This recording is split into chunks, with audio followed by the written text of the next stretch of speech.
Okay. I'm going to be honest with you, folks.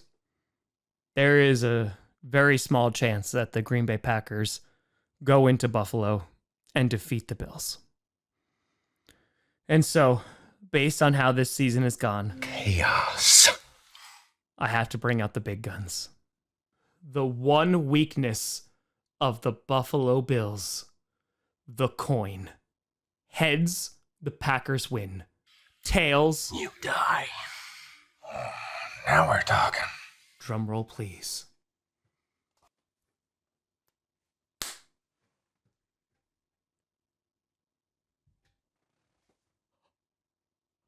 It's heads. Oh no, now it landed on tails. No!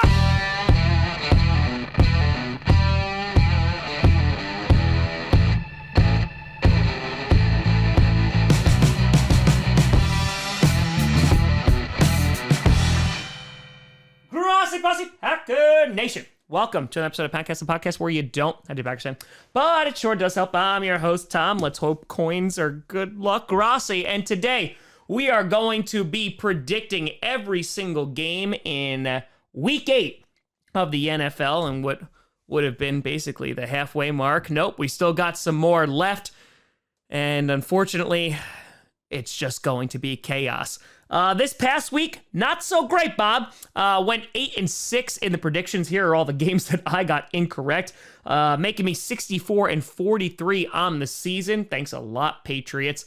Got a lot of ground to make up, and I quite honestly don't know if I'm going to. But we're going to do our very best, and let's get down to it. Starting with our Thursday night matchup, you got the Baltimore Ravens taking on the Tampa Bay Buccaneers. The Ravens not choking the game away against the Cleveland Browns, though the Cleveland Browns, they, choked away their chances of winning yet again. The Ravens, tough divisional battle. They have been such a fluky team all year in which their defense is kind of wishy-washy. They kind of show up in the first half and they don't in the second half. Lamar Jackson has looked like an MVP and then other times have just been not looking good. And honestly, I think they just really need to get back to their run game. Again, with guys like J.K. Dobbins and Gus the Bus, if everybody's at full health, I think this team is a playoff contending team. It's just tough because they just look off. Meanwhile, the Buccaneers, the Buccaneers, still leading in the NFC South, but that's like being the hay king in your own little designed hay world in the parking lot of your paper company. That's a really specific reference. But the Buccaneers losing to the Carolina Panthers, and not only just losing, didn't even score a touchdown, though Mike Evans dropped an easy one. The Buccaneers are struggling real bad. They look so out of sync right now. And the Buccaneers are similar to the Packers, where they just can't get something going. But the silver lining is they play in a really bad division. But they got coaching issues, they got QB issues, they got O-line issues. They're hoping to get their center back sometime in November, but it's going to be a rough time until then. I'm going to pick the Ravens to win this game. There's not a lot of confidence there, but I just think the Buccaneers are really struggling on a short week after getting blown out by the Carolina Panthers. I just think the Ravens will do enough to win this. I don't think they'll be able to contain Lamar Jackson. So I see the Ravens winning, though I'm sure they'll give their entire fan base heart palpitations in the process. Following that, America declares an act of war against the UK by sending the Broncos and Jaguars over there. This is bright and early in the morning, folks, and I gotta say, don't wake up for it. The Broncos continuing their slide down to absolute hell. Rippon was in last week, didn't look too much better than Russell Wilson. Didn't look too much worse than Russell Wilson also. They got all the issues. Meanwhile, the Jaguars, woof. Not only are they continuing to lose, but on top of that, they gave away Robinson for basically next to nothing. And the Jaguars, who had a promising season to start off, have quickly fallen into the depths of despair, or as they call, the usual. This is going to be a god-awful game.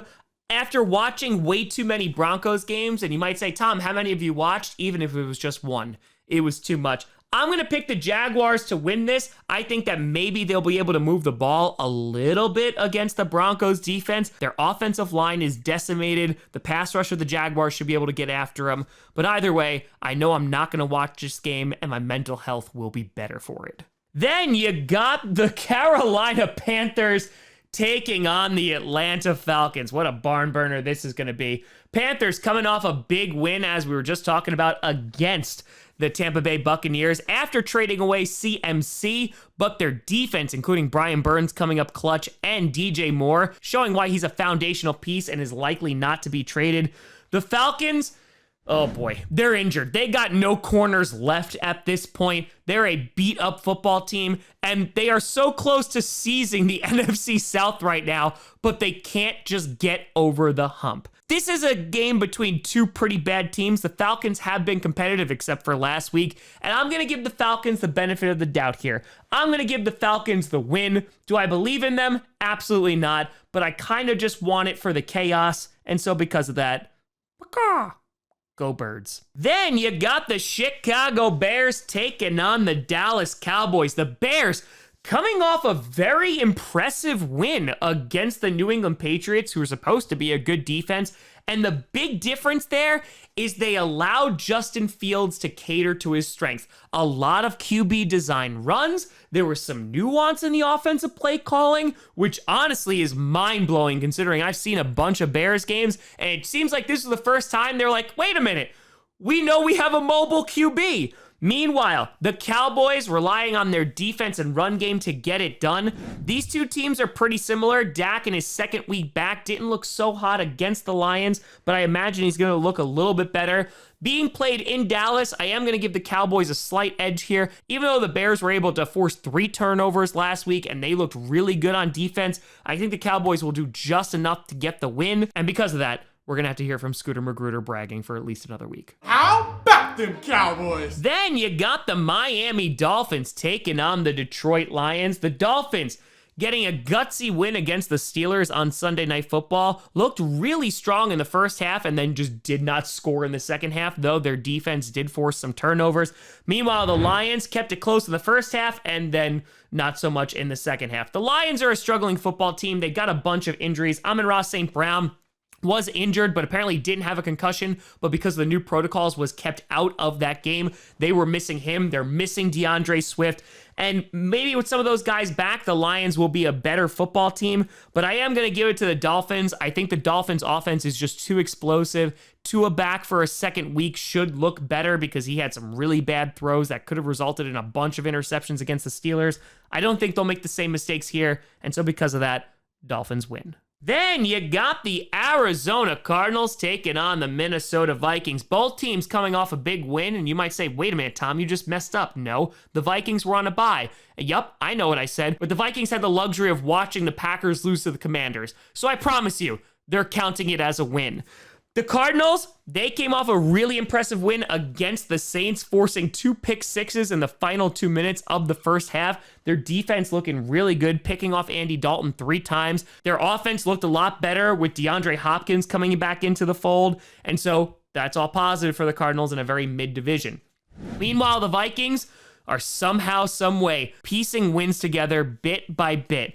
They have a good offense. Their defense is really good at times, but I don't know any Vikings fan that goes, yeah, we're confident. I think this should be a decent test of the Vikings trying to contain DeAndre Hopkins. I'm going to pick the Vikings to win because I don't believe in happiness anymore. And that's my analysis. Then you got the Vegas Raiders taking on the Saints. The Raiders finally committing to the run and decimating the Houston Texans last week. Josh Jacobs absolutely running over them. Their offense looking really good. And Josh McDaniel goes, hey, maybe we should hand it to one of the best players on our offense. Meanwhile, the Saints, as we just talked about, had a very depressing loss against the Cardinals on Thursday night. They need to figure out what the hell they're going to do at quarterback. Taysom Hill is not the answer. Andy Dalton's not the answer. I don't know who is. They also have a ton of injuries. I'm going to pick the Raiders here to win this because the Saints don't have the defense or at least the personnel who's healthy on the team to kind of make this a more competitive game. I still think it'll probably be close because I don't think the Raiders are an amazing football team. But if the Raiders rely on Josh Jacobs and their stars on offense to score some points, the Raiders should walk out of New Orleans victorious. Then you have an AFC East battle between the New England Patriots and the New York Jets. The Patriots getting smacked on prime time by the Chicago Bears. They have a QB controversy. Mac Jones came in, threw an interception. They put in Bailey Zappi, and he struggled after the first half. Who knows what they're going to do, and their defense didn't even look too good. Meanwhile, the Jets losing offensive linemen, losing Breece Hall, but picking up Robinson. They're in a weird spot right now. They have a very good defense, but they really relied on that running game. How quick is it going to be until Robinson's able to be acclimated to this new offense? I think that's going to be the key here, though they can rely on Michael Carter in the meantime. I'm going to pick the Pats to have a bounce back win here. I think what you saw on Monday night is because, hey, Zappi wasn't the starter and they should have just went with the hot hand. Who knows who they'll start against the Jets, but I think the Patriots and Bill Belichick will be able to take care of business. So because of that, Patriots win. Then you got the Steelers taking on the Philadelphia Eagles. Steelers, they lost against the Dolphins, put up a good fight for a while, made it close at the end, but Kenny Pickett just throwing way too many interceptions against a good Dolphins defense. Meanwhile, the Eagles, coming off a bye, still the only undefeated team in the NFL, just made a big trade a couple hours ago to bolster that defense, which has already been very solid this year, and got Robert Quinn for only a 4th-round pick, so the Eagles just got even better. It seems kind of obvious what's going to happen here. The Eagles should win this football game, though you could have chaos. We'll see if the Steelers' defense is able to contain guys like Jalen Hurts and that run game, and of course, their 2 great receivers in Devontae Smith and A.J. Brown. But I think the Eagles should be able to win this game pretty easily because they have a good defense. They should make Kenny Pickett's life pretty miserable, so because of that, the Eagles remain undefeated. Then you have an AFC South battle between the Tennessee Titans and the Houston Texans. The Titans coming off a big win in which their defense dominated Matt Ryan so bad that he's going to be sitting for the rest of the year and relying on Derrick Henry to get the job done.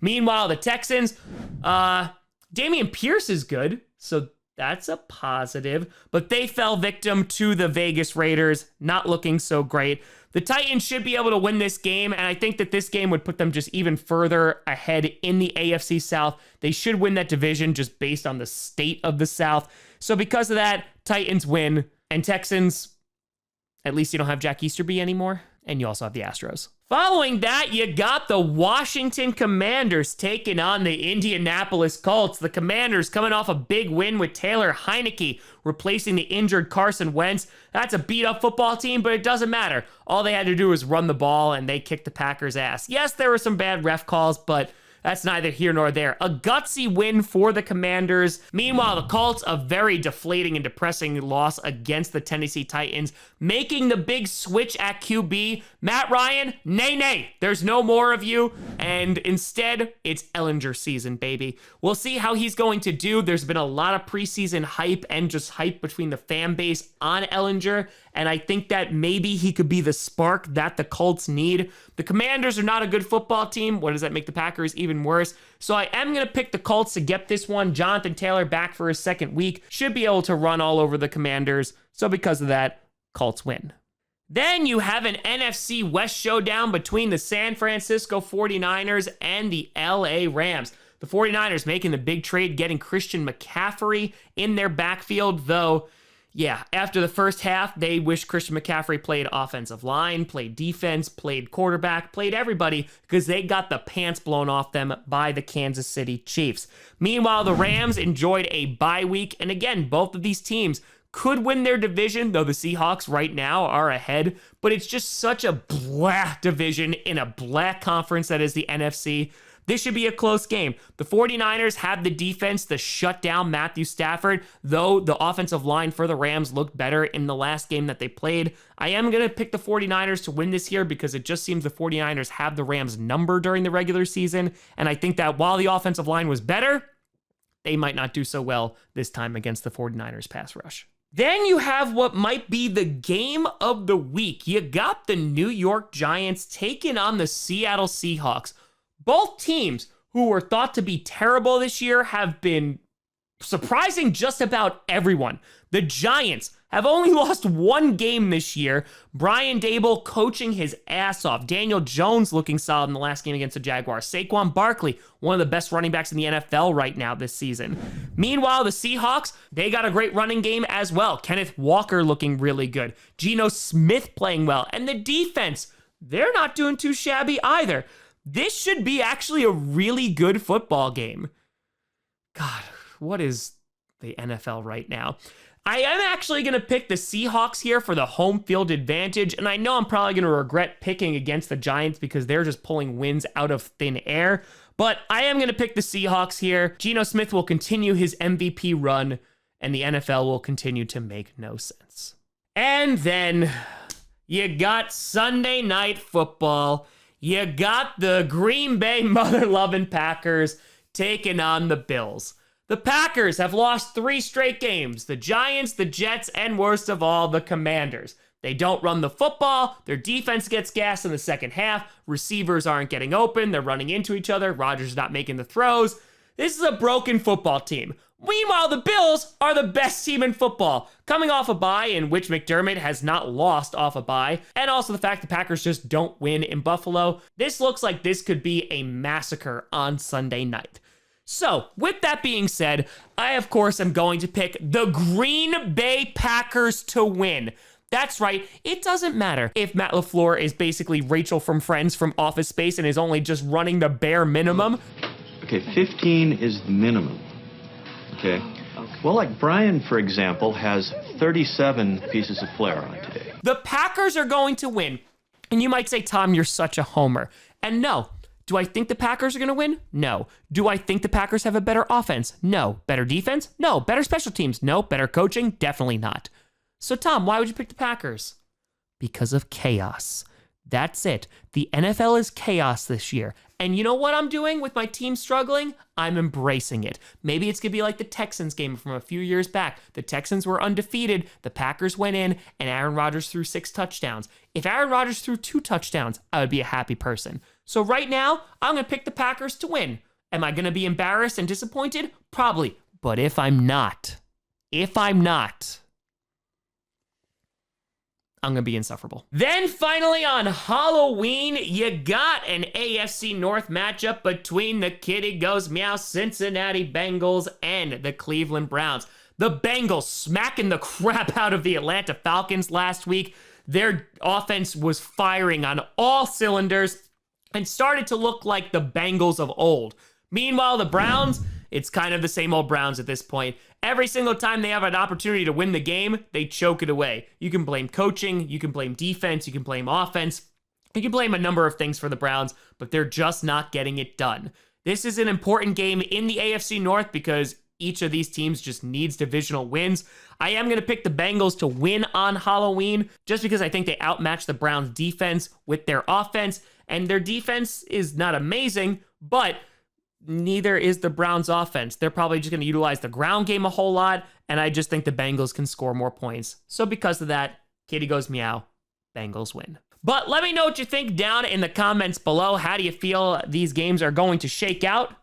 Let me know. You guys find me at TomGrossiComedy.com or TomGrossiComedy, all social media you see down below. Check out podcasts on SoundCloud, iTunes, Google Play Music, Spotify, and of course YouTube. And a big shout and thank you to all the patrons over at patreon.com/TomGrossiComedy and the YouTube members. But thank you so much for watching. I'm Tom Grossi. And as always, go Pack Go.